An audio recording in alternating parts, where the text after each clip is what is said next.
તો અમદાવાદની સુરક્ષા વ્યવસ્થાને લઈને 7th ડે સ્કૂલમાં માત્ર દાવા, સ્કૂલ ઓફલાઈન શરૂ કરવાની માંગ સાથે વાલીઓની ડીઈઓમાં સૂચના।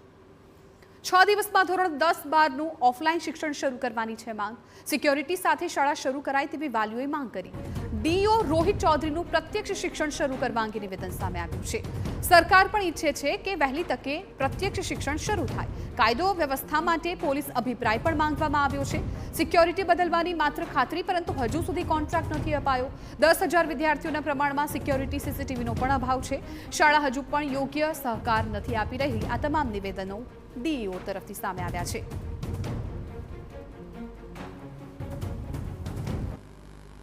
શાળામાં હજુ કાચ જે તોડફોડ થઈ હતી તે હજુ રિપેર કરાવ્યા નથી। તો એકાદ બે દિવસોમાં અમે આ બધી બાબતો જે છે એ જોઈ લઈશું અને વિદ્યાર્થીઓના હિતમાં ચોક્કસ સરકાર પણ એ દિશામાં વિચારી રહી છે।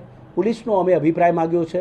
કાયદો અને વ્યવસ્થા માટે પોલીસનો અભિપ્રાય અગત્યનો હોય છે, તો તેને ધ્યાને લઈ અમે સત્વરે વાલીઓની જે માગણી છે અને જે એમની લાગણી છે એ પ્રકારે એને વાચા આપવા માટેનો અમે પ્રયત્ન કરીશું। સરકારમાં પણ અમે આ સાદર કરીશું અને ચોક્કસ યોગ્ય દિશામાં આગળ વધીશું। મોટી સંખ્યામાં વાલીઓ ડીઈઓ કચેરીમાં રજૂઆત કરવા માટે પહોંચ્યા હતા અને છેલ્લા 1 મહિનાથી શાળામાં પ્રત્યક્ષ શિક્ષણ બંધ હોવાથી વિદ્યાર્થીઓનો અભ્યાસ બગડી રહ્યો હોવાની રજૂઆત કરાઈ હતી। સાથે ઓનલાઈન શિક્ષણમાં વિદ્યાર્થીઓને સમસ્યા થતી હોવાનો પણ દાવો કરાયો। સામે ડીઈઓએ સિક્યોરિટી અને તમામ પ્રકારની વ્યવસ્થાઓ બાદ ઓફલાઈન શિક્ષણ શરૂ કરવા ખાતરી આપી।